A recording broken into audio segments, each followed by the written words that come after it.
What do you think of when I bring up Thomas the Tank Engine? One could think of a meme icon, or that one weird sadistic British kids show about trains, or that weird YouTube poop I made a year ago that reuses jokes way too much. Amateur work at best. Gordon, the biggest and proud coke engine of all. To me, Thomas the Tank Engine was the perfect kids show. I guess you could say I watched a lot of Thomas the Tank Engine as a kid, and I mean, a lot. I was one of those kids. I had the DVDs, I still have all my toys from when I was a kid, and looking back, it's very much a show I look back on quite fondly. I don't know what it is, but year after year, for some reason, I always find myself going back to this sadistic kid show for some reason. Why am I so goddamn infatuated with this kid show from the 1980s? It's a weird interest of mine to go back and rewatch the show once every year, and since I'm doing YouTube videos now, I thought it'd be fun to sit down and take a look at this show, take a critical look at it. So let's start with where it came from. The show was based on a book series called The Railway Series, written by train enthusiast Reverend W. Awdry. These were very read to your kid before bedtime kind of books. They were very fairy tale-like in a way. These books ran from 1942 to 1972 under Reverend W. Awdry for it to be continued later by his son, Christopher Awdry, in 1982, ending in 2011. Now going back to the show, there was interestingly actually an attempt at a TV adaptation years before in 1953. This was done by the BBC. It was done with live models just like the show, and famously it was a live broadcast. This is known to have been a huge unprofessional failure, as infamously a model would fall off the tracks during broadcast, messing everything up. The only evidence we have this ever happening is from people who saw it when it aired. This is lost in media as it was taped over by the BBC. Who knows if it's out there somewhere. Enter the 1980s. A woman of the name Britt Allcroft was very intrigued with these books and thought they would translate very well to TV. Because of the BBC disaster, Wilbur Awdry was very unsure about doing another run in a TV show. But eventually though, he would warm up to it. So with that, new rights were acquired to make another attempt at a TV show. So now came the question, what medium were they going to use to bring this show to life this time around? They thought about stop motion, then animation. But in the end, they decided to make the show with live action models just like the BBC broadcast. And I can't imagine this show any other way. This was actually suggested by David Mitton. David Mitton specialized in these types of shows. Model work was a familiarity to him. He came on as director for the series along with Robert D. Cardona, who came on as a producer. I will talk about the both of them again later. For the show, they had Ringo Starr narrating. And personally, I was never really a fan of Ringo Starr's narration. I'm not saying it's bad, I just think it's not as energetic as George Carlin's. And I am a little biased, as I personally grew up with the George Carlin narration. And honestly, how the heck did they get George Carlin to do this show? A comedian of his caliber, it's amazing. And though George is best known for his adult-themed stand-up comedy, he says working on a kid's show isn't all that different. Rat shit, bat shit, dirty old twat. 69 assholes tied in a knot. Hooray! Lizard shit, fought! But anyway, I just think George Carlin brought something to the show that Ringo Starr didn't. Beep, beep, beep. Where's the conductor? Whistled Thomas. I would personally go to his house and beat the shit out of him. It's a different kind of energy that I really like. Jesus doesn't really love you. We all miss you, George. All this together, a pilot was set to be made, with production starting in 1983. Every set was about the size of a garage. The idea they had to bring these characters to life was to make the eyes in the models move via radio signal, and they would put these smoke units within them to emulate steam. They also made it so they could swap out faces to express different emotions with the characters. This worked very well for what they wanted to do. As a kid, I never found this creepy, at all. I don't know what it is. Having the eyes move was such a good idea. Having the eyes static would be a bit jarring. The pilot was an adaptation of the story Thomas Down the Mine. Interestingly, the pilot would go on to be remade for the show, being the last episode of season 1. The pilot is also lost media. All we have of it are some scenes being reused from it in the actual episode. It has never been released to the public. Going on, the pilot was an extremely great success and it would be greenlit shortly after. And so, with all of this said and done, later in 1984, October 9th, Thomas the Tank Engine and Friends would grace the world for the very first time.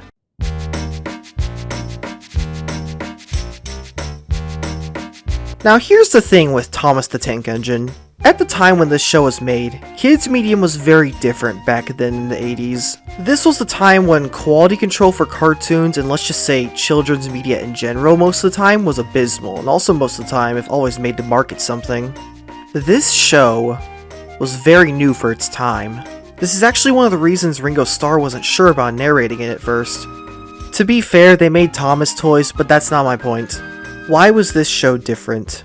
Mostly in its early seasons, it was very mundane. A slower kind of show for younger kids. In a way, it was so mundane you could call it Thomas and His Mundane Friends. But that's not a bad thing. That's kind of what the books were, simple, slower stories at the beginning. There was also a precedence of quality that went into this show. Most kids shows from this time would always spell out their morals to kids. Thomas was different. This was something the books understood very well. Rev W. Awdry understood this well. These stories never played down to kids, and this is something that cast members of the show understood extremely well. This is especially apparent since they stopped adapting stories and doing original stories later on. I think that's what makes this show so rewatchable. There was an adherent ambition with this show. So many of the things they took from the books carried over to the show almost perfectly. Holy shit, came right off, didn't it? God damn, you'll have to get a new one of them, said Edward. Shit, that broke easy, didn't it? Yeah, there were sometimes a few changes and compromises, but it's only natural small changes happen in an adaptation like this. With that being said, let's go on my first point on why this show works. Let's talk about the characters.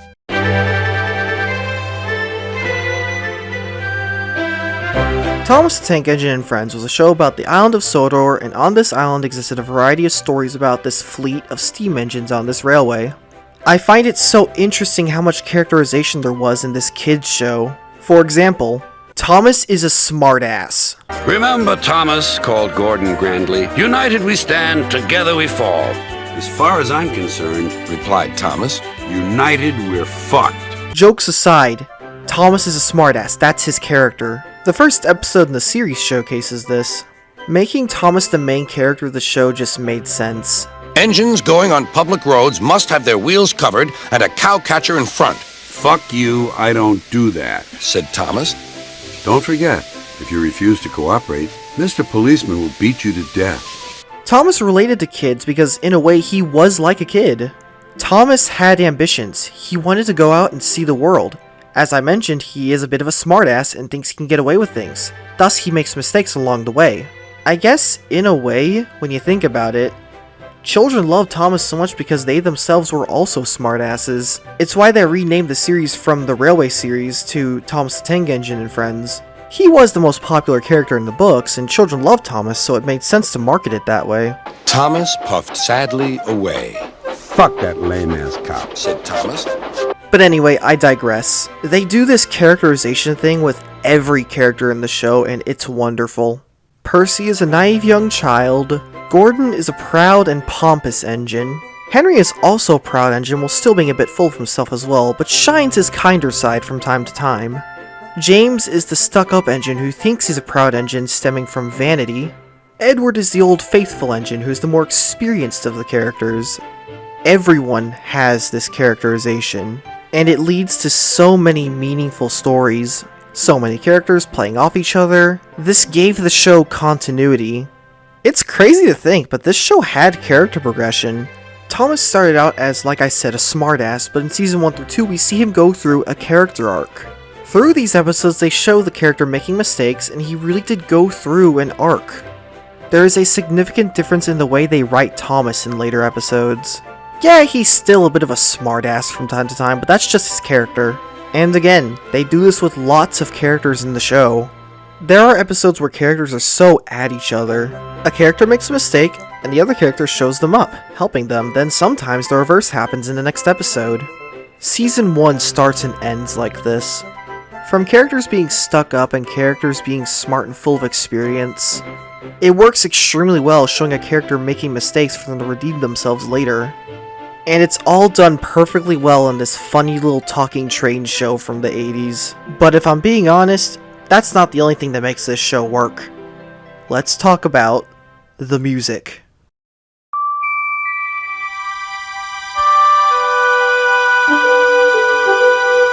Music is always going to be an integral part of making something. Honestly, I think it's one of the most important parts of entertainment. Music creates emotion. Music can set a tone. Without it, the world is empty.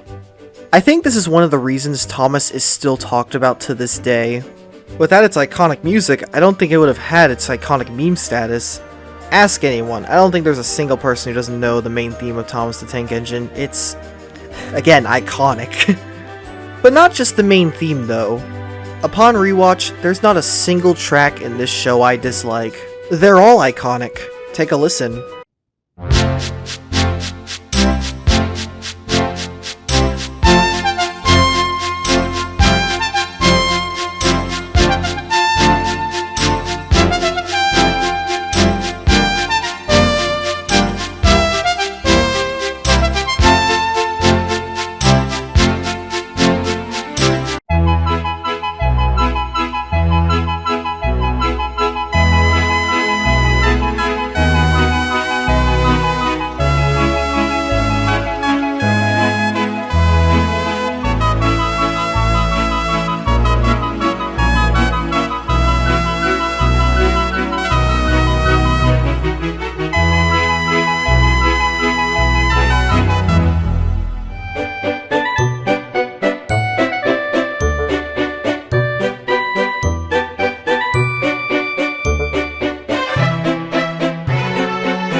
Season 1 and 2 feel the same in terms of their sound, very synth-like. Season 3 changed that. Now they were working with full orchestrations and it's beautiful.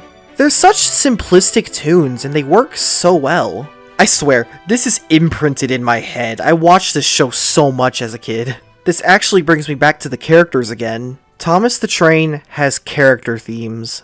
Every track is a great description of every character. Gordon's theme is very strong and proud. Edward's theme is very triumphant. Thomas's theme is very, well, happy. James's theme is very upbeat. And then there's Toby's theme.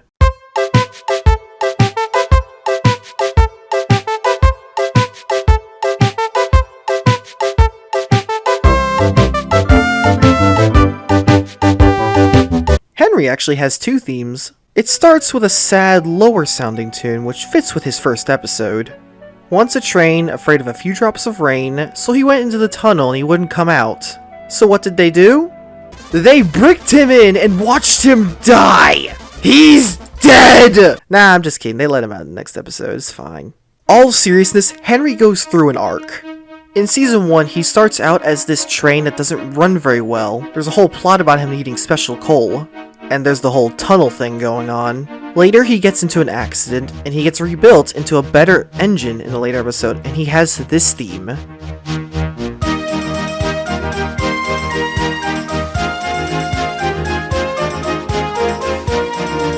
It's genuinely wonderful. Thomas the Train had everything it needed to be perfect, but there's one more thing it did that still surprises me. Thomas the Tank Engine was a realistic world. Rev W. Awdry was a train enthusiast himself, and with his books he wanted to create as much of a living, breathing, and realistic world as possible. He imagined this world would operate on real-life train regulations. They even set a whole map for the island. And the show in its early days would mostly follow it. To be fair, they broke railway regulations in Season 3, but is that really a bad thing? Well, Awdry sure hated it. The realism was especially apparent with the amazing illustrations some of the books had. I swear, I think my favorite art from the books were these Impressionist illustrations. It's by far my favorite art from the books. In terms of looks though, the show really developed over time. And to understand how the show developed, we need to briefly talk about Tugs. After Season 2, David Mitton and Robert D. Cardona went out to make their own show using the same techniques as Thomas. This show was called Tugs.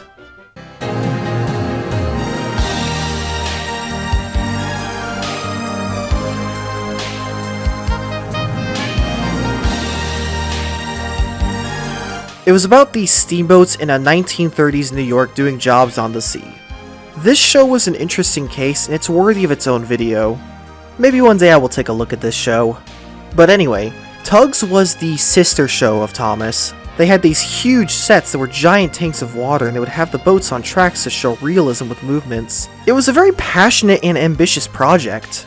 But Tugs went on to only have one season. Why did it have one season? Again, Tugs is another topic for another video. It's a very interesting case.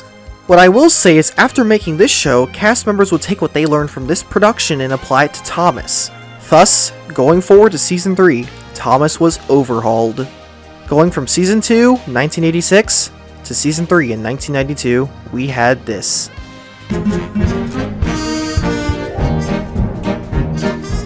Every season of Thomas would always introduce something new. Season 1 was very limited with what they can do because of a small budget. They don't like moving the camera much in this season. It feels much more like a storybook come to life. It's what makes this season so different from other seasons of Thomas. Season 2, they were starting to warm up to it, trying to do these much bigger shots, big industrial areas. Season 3 changed everything about the sets. There were a few times they worked with live water in Season 2, but Season 3 started having so many iconic sets, so many water features. Weather effects and lighting, it all makes such a beautiful looking show. It's something I have such a huge respect for from a filmmaking standpoint. It creates such a beautiful living and breathing world. It's why Season 4 is my favorite season. Season 4 is like one of those seasons of Thomas that just fills me with cozy moods. It's the season that introduces the narrow gauge railway. This is actually based off a real railway in preservation. They actually have a YouTube channel. It's very interesting. I'll link to the channel down below. There was a number of techniques they had to utilize to make the narrow gauge engines work in this show. Noticeably, they would hide smoke units under the tracks and put motors in cars behind them. These models are so goddamn small, it's amazing they figured out how to do this. But I'm used to new coaches, not these cattle cars. If you want to express emotion, screaming is where it's at. Grunted Gordon. Now what about the smallies?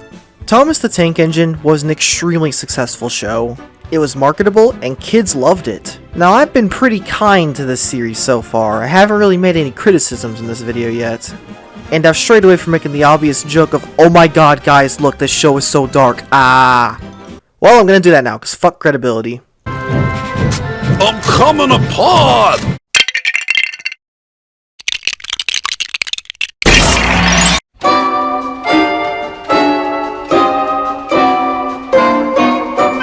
Thomas the Train is sadistic. There are some very dark implications in this universe. The idea of death is very apparent with these characters, and they are threatened by it every day. There are so many scenes in this show where locations are just littered with train parts. This shit's fucked. To be fair, this is pretty based on real events. Audrey took a lot of real-world inspirations for his stories. In the 1950s, steam engines were being phased out as diesels were the new stronger engines. It was called dieselization. The books did not shy away from this. I'm not kidding when I say this. This was a real historical thing that was happening in that industry at the time. Number 2. It's an allegory for racism.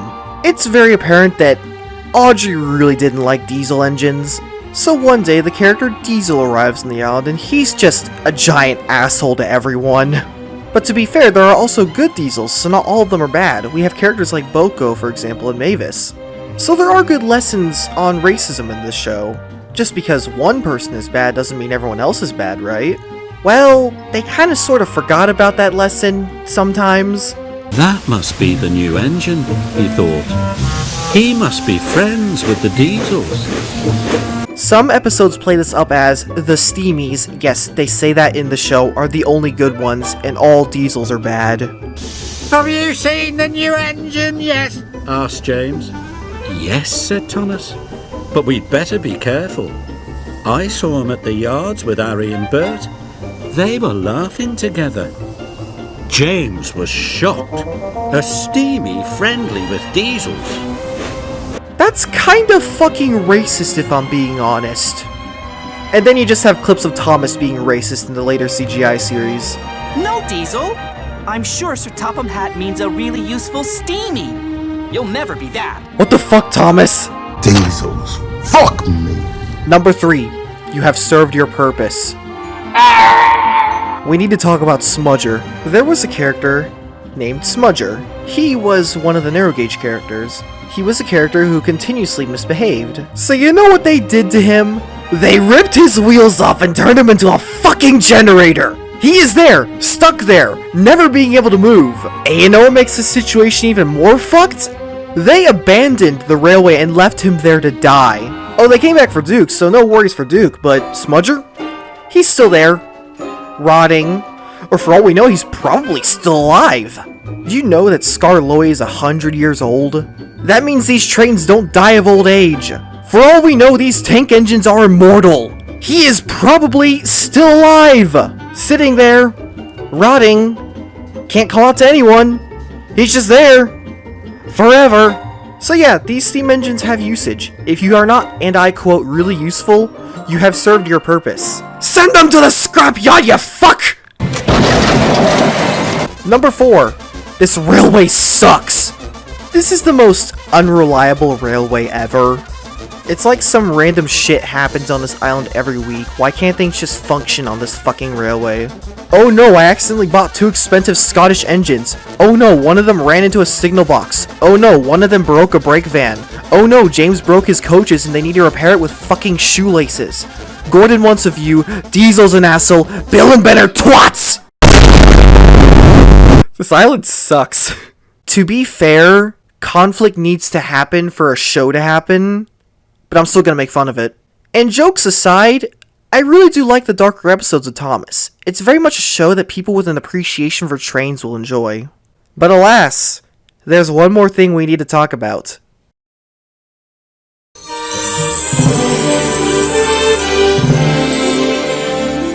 Thomas and the Magic Railroad. Following the overwhelming success of the show, a movie was set to be made. In fact, season 5 and 6 pushed a lot of action scenes to convince investors they could do this kind of movie. This movie came out in like 2000. It's really in need of its very own video. This movie has so many problems. I'll try to summarize it here. Thomas's universe exists in a pocket dimension, and there's a magic steam engine that is basically God. There's an evil Diesel of the name Diesel 10, whatever happened to 1 through 9, was hellbound destroying her, and when she is destroyed, all the other steam engines will cease to exist apparently. Because if the lady steam engine dies, all the other steam engines will die. I guess that's just how that works then. And so Diesel is back, ready to start his little genocide run. And the race is on to stop him from finding her. Oh, and Alec Baldwin is there too. And some other live action drama. Fucking hate this movie. Alec Baldwin actually narrated the show for a bit before this. It was fun. Beach. Beach, that's it! That's it! To be honest, that's not a very good summarization of the movie, but the movie's plot is so goddamn confusing. Why the fuck is there magic in this movie? Let's just throw out all the world building from the show beforehand. It's just magic. That's what it is. That's it. It's just magic. Fuck realism. Let's just say it's magic.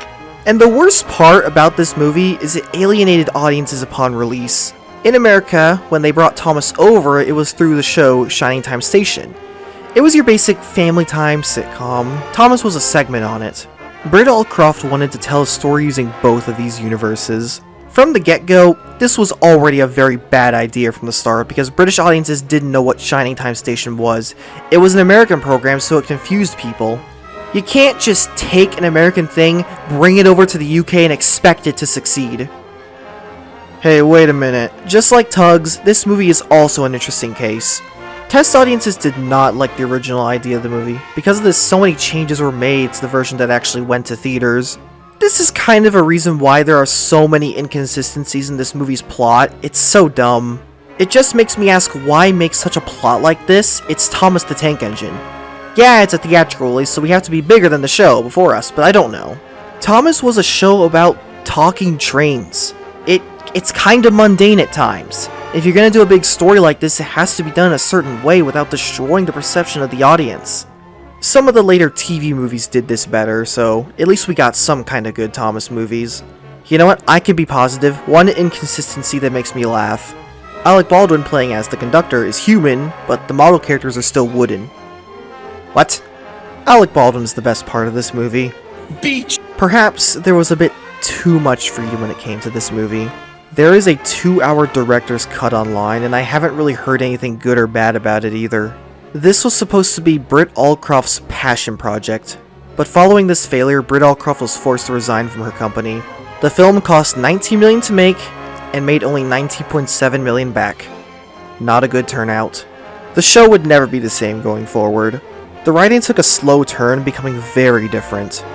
It became a bit of a baby show, leaving the realistic tones to become a show that purely exists to sell a brand. No more following a map, no more serious dark tones, no more realism. It was now a show meant for very, very young kids. So what happened after that? Well, in 2009, Thomas became a CGI production. That era of the show has a lot of pros and cons, in my opinion, goods and bads. The community considers these separate canons, but there was actually a time where the show got really good again, like on par with the classic era. It seemed like the beginning of a little renaissance era for the show. Then the reboot happened. What the fuck even is this all engines go shit? This is really sad. And yeah, that's where Thomas is now. In hindsight, it really is sad when you think about it. Thomas the Train started as just stories someone made for their sick son. Thomas was once just passionate stories a father made. It was never intended to be a huge franchise like it became. Now, it's been stripped away of everything that made this show special. Now it's quite literally just a shadow of its former self. But it's not all bad though. The original idea of Thomas lives on in loads of fans. I mean, just look at some of the things these guys have made. Seriously, fans went and made their own model episode. It's so cool. Nowadays, Thomas is just another shitty kids show made to sell toys. But looking back, there's something really special with its early seasons. The books as well. They were absolutely beautiful. I think it really just shows how just because something was made for kids doesn't mean it can't be something amazing. A few years ago, before the reboot, there were talks of another theatrical movie, but nothing really came of that. And honestly, who knows if Thomas will ever return to his roots. Overall though, again, the original idea of Thomas lives on in fans. Yeah, the show sucks now, but that doesn't really matter. Fans keep the original idea alive. At one point in time, Thomas the Tank Engine was a magnificent show. Thomas the Tank Engine was an insane and beautiful creation, and at the end of the day, they can never take that away from us. Thomas was a breakthrough in children's medium. It was a show that never talked down to audiences, and that's a good reason why it has a fan base to begin with. And overall, I would rather it no other way. Thomas the Tank Engine was the perfect kids show.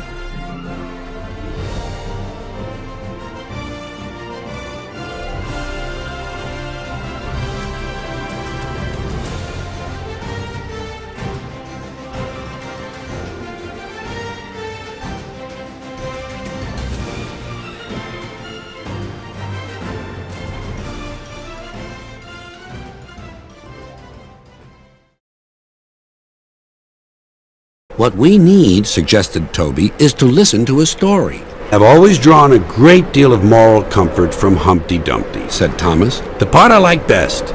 All the king's horses and all the king's men couldn't put Humpty Dumpty back together again. That's because there is no Humpty Dumpty, folks, and there is no God. None, not one, never was, no God. Sorry.